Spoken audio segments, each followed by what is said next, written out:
नमस्कार दोस्तों, एक बार फिर से आप सभी का स्वागत है नारायण सर क्लासेस के इस नए वीडियो में। बायोलॉजी का अध्याय 6 पढ़ाया जा रहा है, जो है वंशागति का आणविक आधार यानी कि मॉलिक्यूलर बेसिस ऑफ इनहेरिटेंस। और इसका पार्ट 10 तक हम लोगों ने खूब अच्छे से जान लिया है। और इस अध्याय का जो मेन टॉपिक था उसको जो है मैंने बता दिया है। अब इसमें जो भी टॉपिक छूटे हुए हैं उसको 2-3 पार्ट्स में जो है जल्द से जल्द कंप्लीट करेंगे। मैंने पहले ही बता दिया है कि ये जो लेसन है बहुत ही इम्पोर्टेंट है और थोड़ा बड़ा है, इसलिए जो है अधिक पार्ट्स में जो है वीडियो बना रहे हैं और बहुत ही जल्द इस लेसन को भी ख़त्म करने वाले हैं। तो आज जो है हम लोग जानेंगे पार्ट 11 के बारे में, और यहाँ पे जो है कुछ टॉपिकों के बारे में हम यहाँ पे चर्चा करेंगे। और ये भी टॉपिक जो है इम्पोर्टेंट हो जाते हैं एग्जामिनेशन के दृष्टि से। यदि आप जो है इन टॉपिकों को पढ़ेंगे तो यहाँ से भी क्वेश्चन बहुत सारे पूछे जाते हैं एग्जामिनेशन में। बोर्ड एग्जामिनेशन की बात नहीं कर रहे हैं, बोर्ड एग्जामिनेशन में तो हमेशा बनते हैं, हर एक साल यहीं से क्वेश्चन अधिक से अधिक बनते हैं। लेकिन जो नीट है या अन्य कोई कंपटीशन एग्जाम है वहाँ से भी क्वेश्चन यहाँ से देखने को मिलते हैं। तो बने रहिए हमारे इस चैनल पर। अभी तक आपने हमारे इस चैनल को सब्सक्राइब नहीं किया तो इसे सबसे पहले सब्सक्राइब कर लीजिए और बेल आइकन को भी प्रेस कर दीजिएगा और इसे अपने मित्रों में अधिक से अधिक शेयर कर दीजिएगा। ये उन स्टूडेंट्स के लिए है जो कि अभी तक हमारे इस चैनल को सब्सक्राइब नहीं किए हैं।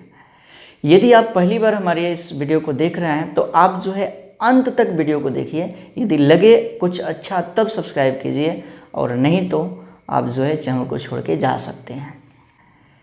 ऐसा कोई नहीं है कि जो आपको इस सिलेबस से बाहर का बता दें। एनसीईआरटी ही पढ़ाएगा जो भी होगा, और एनसीईआरटी ही हम यहाँ पे पढ़ा रहे हैं। और आप किसी भी बोर्ड से हैं, किसी भी स्टेट से हैं, चाहे यूपी, बिहार, राजस्थान, मध्य प्रदेश या किसी भी स्टेट से हिंदी मीडियम की पढ़ाई कर रहे हैं और इंग्लिश मीडियम की भी पढ़ाई कर रहे हैं, तो आप जो है इस चैनल को ज्वाइन कर लीजिए और आज ही से पढ़ाई शुरू कर दीजिए। क्योंकि आपके एग्जामिनेशन की तिथियां जो है निर्धारित हो चुकी हैं। आपके एग्जामिनेशन किस मंथ में होने वाले हैं ये जो है निर्धारित हो गए हैं। कुछ स्टेट के हो गए हैं, जैसे कि यूपी का हो गया है, मार्च अप्रैल में होगा। अन्य स्टेट का भी धीरे धीरे आने लगेगा। तो शुरू करते हैं आज का वीडियो। और सबसे पहले हम जो है कुछ क्वेश्चन करेंगे प्रीवियस सेशन से, उसके बाद से जो है पढ़ाना शुरू कर देंगे। तो सबसे पहला क्वेश्चन हमारा होगा कि अमीनो अम्ल टीआरएनए के किस एंड पर जुड़ता है, 5' एंड पर कि 3' एंड पर। और इसको जो है हमने प्रीवियस सेशन में बताया हुआ है, वहाँ से आप यदि पढ़े हैं तो इसका आंसर जानते हैं और कमेंट बॉक्स में इसे लिख दीजिए। उसके बाद से अगला क्वेश्चन है राइबोसोम, देखिए यहाँ पे छुटा है, राइबोसोम के दोनों सब यूनिट किसकी उपस्थिति में जुड़ते हैं। राइबोसोम के दोनों सब यूनिट यानी कि 80S का राइबोसोम के बारे में हम लोग चर्चा किए थे, जिसकी 2 सब यूनिट होती है, एक लार्ज और एक स्मॉल। और दोनों सब यूनिट जो है किसके प्रेजेंस में जुड़ती हैं, हमने वहाँ पे खूब अच्छे से बताया हुआ है और इसका आंसर आपको लिखना होगा।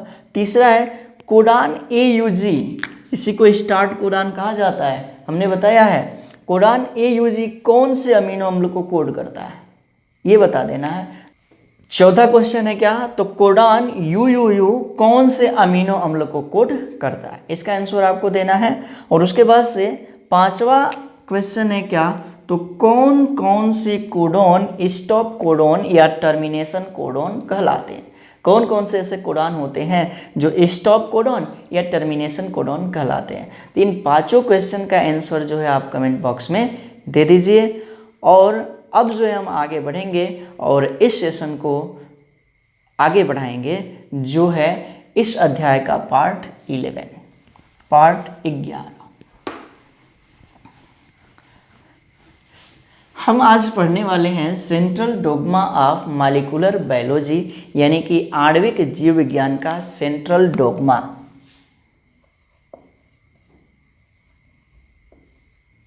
आणविक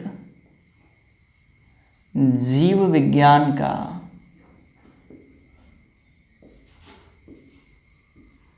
सेंट्रल डोग्मा।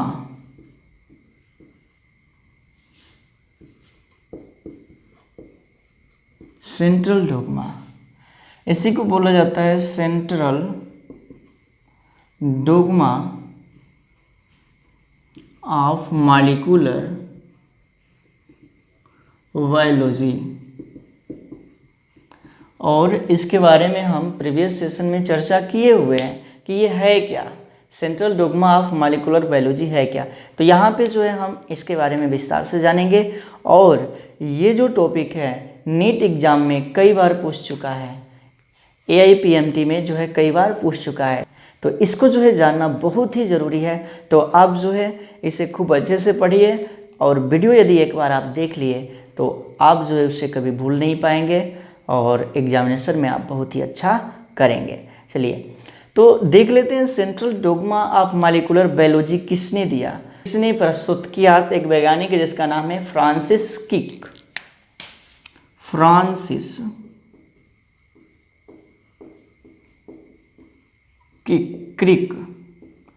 सन 1958 में। फ्रांसिस क्रिक ने सन 1958 में जो है central dogma of molecular biology दिया, यानी कि आणविक जीव विज्ञान का सेंट्रल डोग्मा दिया, आणविक जीव विज्ञान का सेंट्रल डोग्मा दिया। इसमें उन्होंने बताया कि आनुवांशिक सूचनाओं का प्रवाह एक दिशात्मक होता है, यानी कि यूनिडायरेक्शन होता है। क्या? तो आनुवांशिक सूचनाओं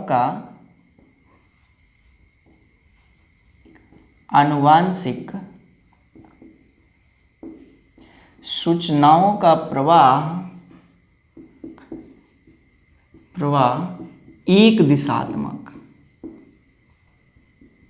एक दिशात्मक यानी कि यूनिडायरेक्शनल होता है। आनुवांशिक सूचनाओं का प्रवाह जो है एक दिशात्मक होता है, एक दिशा में चलता है। जैसे कि हमने बताया है कि DNA से जो सूचना होती हैं वह mRNA पर जाती हैं। कौन से प्रोसेस से? तो ट्रांसक्रिप्शन प्रोसेस से।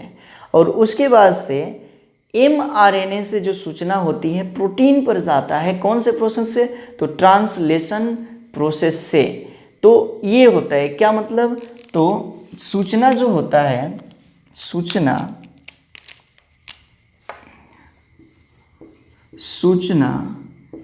DNA से ट्रांसक्रिप्शन प्रोसेस द्वारा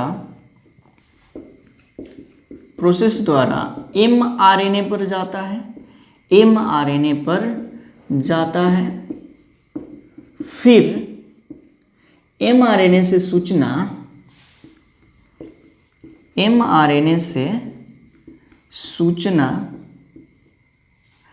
ट्रांसलेशन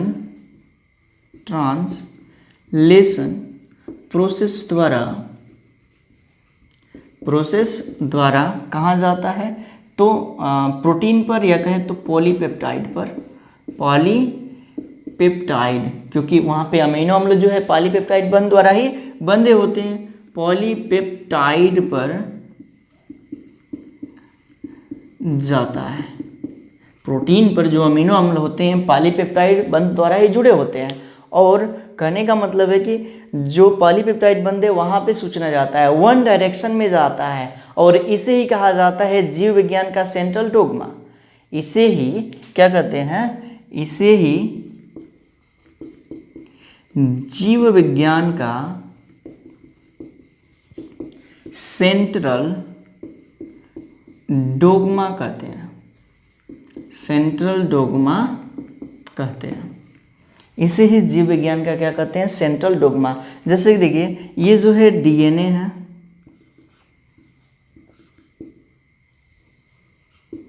उसके बाद से DNA से बनता है mRNA,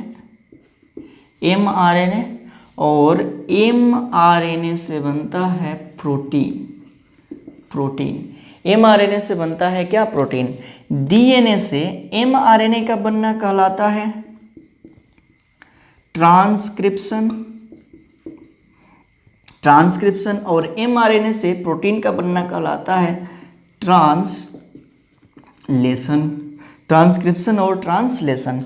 तो जो डीएनए से सूचना होती है एमआरएनए पर जाती है, किस प्रोसेस द्वारा? तो ट्रांसक्रिप्शन द्वारा। और एमआरएनए से प्रोटीन में सूचना जाती है और इसी को कहा जाता है ट्रांसलेशन। तो ये क्या हुआ? वन डायरेक्शन हुआ, एक ही डायरेक्शन में तो हो रही है, यानी कि वन डायरेक्शन में हो रहा है और इसे ही कहा जाता है central dogma, central dogma of molecular biology. ये central dogma of molecular biology क्या है? तो इसके बारे में हम लोगों ने खूब अच्छे से जाना कि जो आनुवांशिक सूचनाओं का प्रवाह होता है वो एक दिशात्मक होता है, यानी कि डीएनए से आरएनए में और आरएनए से प्रोटीन में। यानी कि सूचना जो है डीएनए से ट्रांसक्रिप्शन प्रोसेस द्वारा एमआरएनए पर जाती है, वही हमने यहाँ पे लिखा। और उसके बाद से एमआरएनए से सूचना ट्रांसलेशन प्रोसेस के द्वारा पॉलीपेप्टाइड पे जाता है, यानी कि प्रोटीन जो है अमीनो अम्लों से बने होते हैं और अमीनो अम्ल एक दूसरे से जुड़े होते हैं पॉलीपेप्टाइड बंध के द्वारा।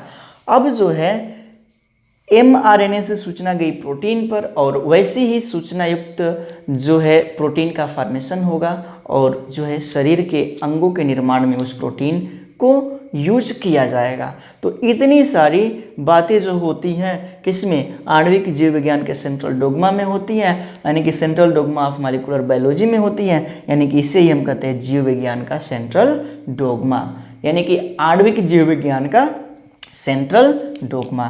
क्या इसे ही आणविक जीव विज्ञान का सेंट्रल डोग्मा कहा जाता है?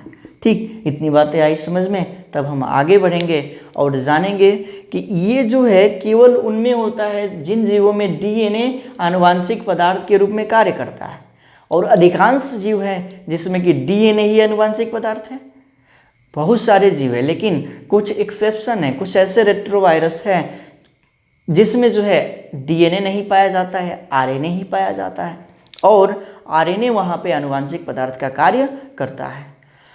अब इन वायरसों में आरएनए से सूचना का प्रवाह कैसे होता है? यहाँ पे तो हम लोग वन डायरेक्शन में जान लिए, यूनि डायरेक्शन में जान लिए, लेकिन वहाँ पे रेट्रोवायरस में जो है डीएनए तो आनुवांशिक पदार्थ के रूप में पाया नहीं जाता है, तो वहाँ पे सूचना कैसे जाती है? सूचना का प्रवाह किस दिशा में होता है, इसके बारे में हमें जानना है। तो कुछ एक्सेप्शन है और इस एक्सेप्शन पर जो है दो साइंटिस्टों ने अध्ययन किया। एक का नाम है एच टेमिन और दूसरे का नाम है डी बाल्टीमोर। एच टेमिन व डी बाल्टीमोर, इन्होंने पता लगाया कि जो रेट्रोवायरस होते हैं, कुछ रेट्रोवायरस जैसे कि HIV, इन्फ्लुएंजा, TMV, पोलियोमाइलिटीज, ये जो वायरस हैं इसमें आरएनए पाया जाता है, डीएनए नहीं पाया जाता है। और इसमें सूचना का प्रवाह कैसे होता है, इसके बारे में ये दो वैज्ञानिकों ने पता लगाया था। एक का नाम है एच टेमिन और दूसरे का नाम है डी बाल्टीमोर। एच टेमिन व डी बाल्टीमोर, इन्होंने जो है पता लगाया था। तो यहाँ पे हम लोगों ने जान लिया क्या?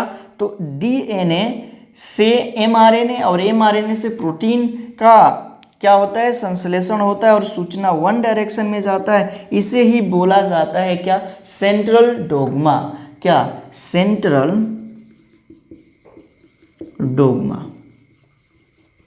डोग्मा, इसे ही कहते हैं सेंट्रल डोग्मा। ठीक, और ये क्या हो रहा है? तो one way flow of information, यानी कि जो इंफॉर्मेशन होती है एक वे में चलता है, वन वे में चलता है, यानी किसी को कहेंगे one way flow of information, और इसे ही हम कहेंगे सेंट्रल डोग्मा, यानी कि आणविक जीव विज्ञान का सेंट्रल डोग्मा। इतनी बातें हम लोग जान लिए। तब हम एक्सेप्शन की ओर चल रहे हैं जिसे प्रस्तुत किया था एच टेमिन व डी बाल्टीमोर ने। ठीक, तो इसके बारे में हम आगे जानेंगे। तो इतनी जो बातें समझ में आई तो इसे जो है आप स्क्रीनशॉट लीजिए। अब जो है हम जान लेते हैं उस एक्सेप्शन पे। एक्सेप्शन क्या है? एक्सेप्शन तो अब जो है वे जीव जिनमें डीएनए आनुवांशिक पदार्थ नहीं होता है, लिखेंगे वे जीव जिनमें डीएनए आनुवांशिक पदार्थ नहीं होता है। वे जीव जिनमें डीएनए आनुवांशिक पदार्थ के रूप में कार्य नहीं करता, आनुवांशिक पदार्थ के रूप में कार्य नहीं करता है, यानी कि इनमें आरएनए आनुवांशिक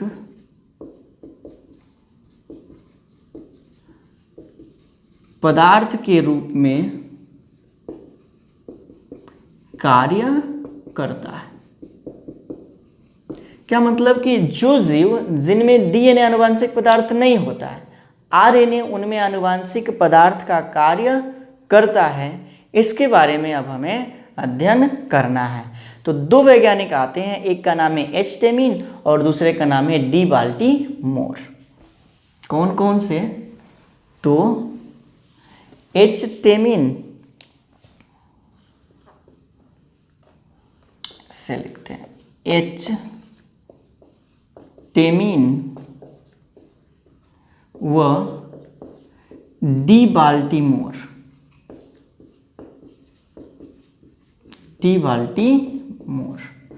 का प्रयोग, इसको जो है सिंपल वे में कहा जाता है क्या? टेमिन व बाल्टीमोर का प्रयोग, टेमिन व बाल्टीमोर का प्रयोग। तो इनके प्रयोग के बारे में हम जान लेते हैं, क्या इन्होंने प्रयोग किया और क्या इन्होंने निष्कर्ष निकाला। तो देखिए, एच टेमिन व डी बाल्टीमोर ने क्या बताया, इसके बारे में हम जान लेते हैं। तो टेमिन व बाल्टीमोर ने 1970 में बताया कि कुछ रेट्रोवायरस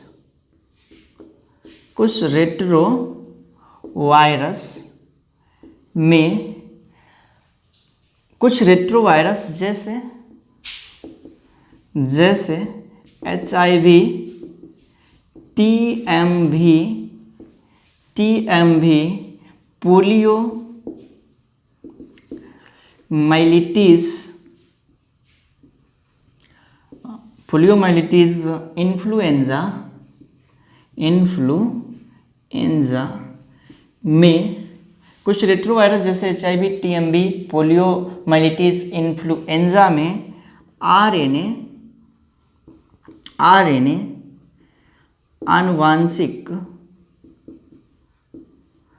पदार्थ के रूप में कार्य करता है। तो इन वैज्ञानिकों ने जो है अध्ययन से बताया कि HIV, TMV, पोलियोमाइलिटीज, इन्फ्लुएंजा, इनमें जो है आरएनए जो है आनुवांशिक पदार्थ के रूप में कार्य करता है, क्योंकि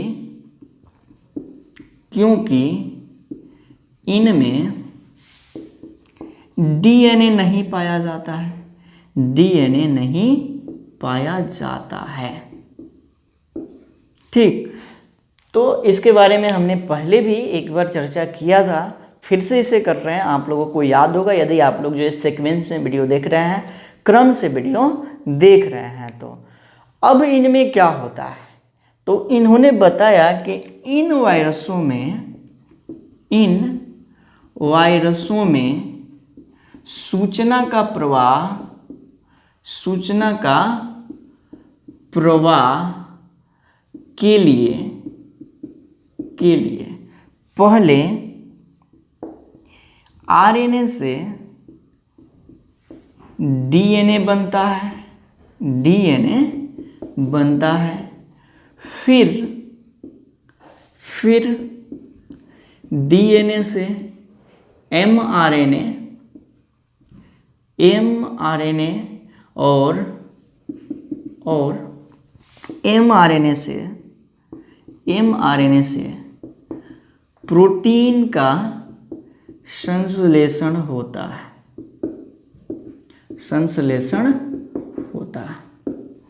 यानी कि उन्होंने बताया कि सबसे पहले इन वायरसों में क्या होता है, तो आरएनए से डीएनए बनता है, क्योंकि इनमें आरएनए ही पाया जाता है, तो आरएनए से डीएनए बनता है और फिर डीएनए से जो है एमआरएनए और एमआरएनए से प्रोटीन का संश्लेषण होता है। कैसे होता है इसे जान लेते हैं। देखिए, तो ये जो है आरएनए है, इनमें जो है आरएनए ही पाया जाता है, आरएनए, और आरएनए से जो है डीएनए बनता है और डीएनए से एमआरएनए और एमआरएनए से जो है प्रोटीन का फॉर्मेशन होता है। किसमें, तो इन वायरसों में, इन वायरसों में जिनमें कि डीएनए नहीं पाया जाता है, जिनमें कि डीएनए नहीं पाया जाता है। अब जो है आरएनए से डीएनए का बनना, डीएनए से आरएनए का बनने को हम लोग कहते हैं ट्रांसक्रिप्शन।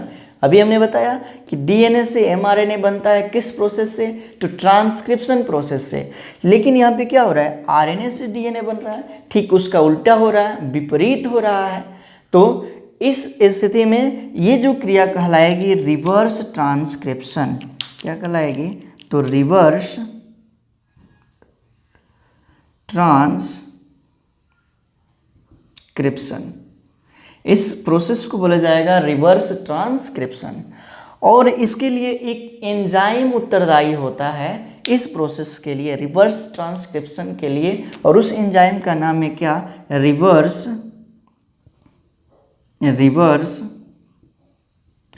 ट्रांसक्रिप्टेज।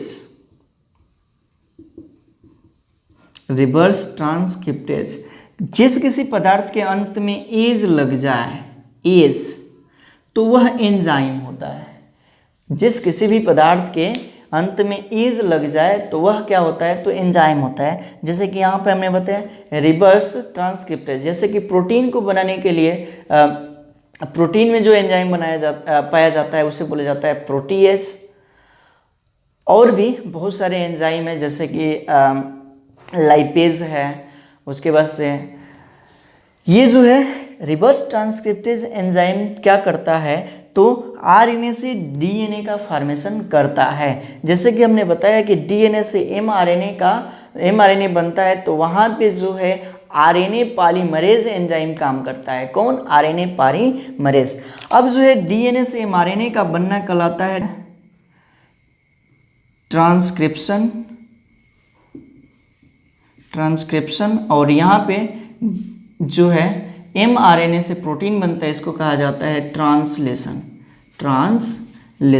तो यहाँ पे ठीक उसका विपरीत हुआ, किसका, central dogma of molecular biology का। तो यहाँ पे हम लोगों ने जाना कि आरएनए से सबसे पहले इनमें डीएनए बनता है और डीएनए से फिर एमआरएनए और एमआरएनए से प्रोटीन का संश्लेषण होता है। किसका संश्लेषण होता है, तो प्रोटीन का। और इस तरह से जो है ये क्या हो रहा है, तो सेंट्रल डोग्मा का क्या है, विपरीत है, इसलिए इसको बोला जाता है रिवर्स डोग्मा। Reverse dogma. और ये भी बात याद रखनी है कि रिवर्स डोग्मा किस में पाया जाता है, तो वे वायरस जिसमें कि डीएनए नहीं पाया जाता है, आरएनए उनमें आनुवंशिक पदार्थ का कार्य करता है। तो इतनी बातें जो है याद रखनी है, तब हम आगे बढ़ेंगे और एक और मुख्य टॉपिक हम लोग जानेंगे जो होगा क्या, एक जीन एक एंजाइम परिकल्पना। तो इसका स्क्रीनशॉट लीजिए। आगे हम लोग जान लेते हैं एक जीन एक एंजाइम परिकल्पना।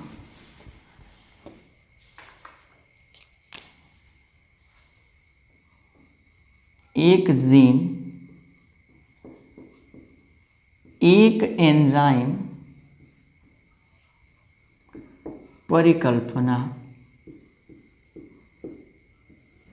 एक जीन एक एंजाइम परिकल्पना क्या है, तो सबसे पहले इसके बारे में जानते हैं, इसको किसने दिया, ये जान लेते हैं कि इस परिकल्पना को किसने दिया। तो एक वैज्ञानिक आते हैं जिसका नाम है जॉर्ज बीडल व एडवर्ड टैटम। जॉर्ज बीडल व एडवर्ड टैटम ने इसे प्रस्तुत किया, ने प्रतिपादित किया। वह बीडल ने क्या किया कि न्यूरोस्पोरा क्रेसा नामक कवक पर अपना प्रयोग किया। किस पर? तो न्यूरोस्पोरा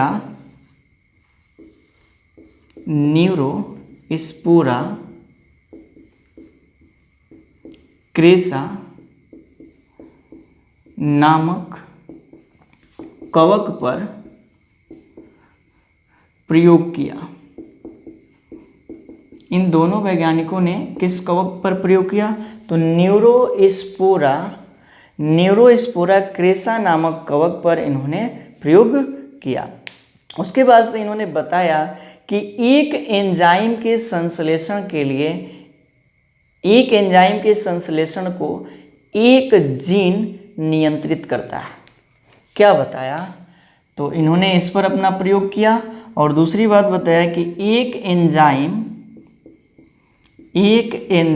के संश्लेषण को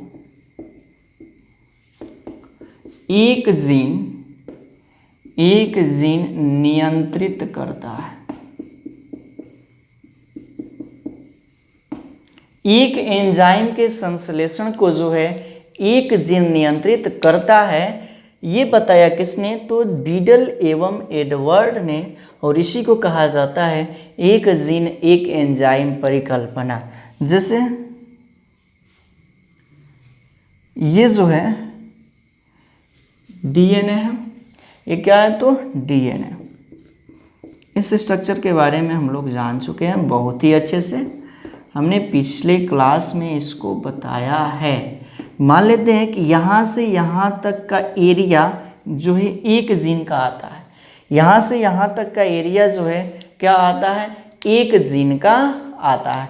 ये क्या है? तो एक जीन है, एक जीन। तो ये जो जीन है, एक जीन, वह एक ही एंजाइम के लिए नियंत्रित करेगा, एक ही एंजाइम के संश्लेषण के लिए क्या करेगा? नियंत्रित करेगा।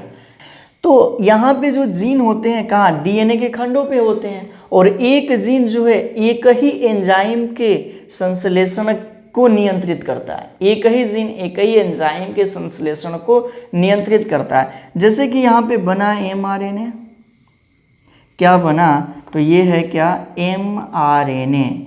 एमआरएनए का संश्लेषण हुआ और इतना पार्ट जो है एमआरएनए का बन गया इस जीन के द्वारा इतना पार्ट जो है एमआरएनए का बन गया। और ये जो है इसके लिए एक ही एंजाइम होगा। क्या? तो ये एक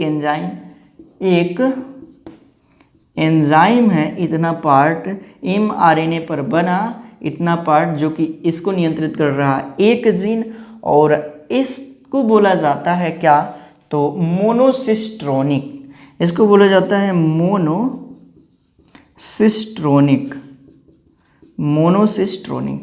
ये जो है यूकैरियोटिक कोशिकाओं में होता है, यूकैरियोटिक कोशिकाओं में ये होता है। तो एक एमआरएनए से जब एक से अधिक एंजाइम बनते हैं, एक एमआरएनए से जब एक एंजाइम बनता है, इसको बोला जाता है मोनोसिस्ट्रोनिक। लेकिन बैक्टीरिया में जो है क्या होता है कि एक एमआरएनए से बहुत सारे एंजाइम बनते हैं। जैसे कि यह एक एमआरएनए है, यहाँ पे एक एंजाइम बना, एक एंजाइम, यहाँ पर एक एंजाइम बना,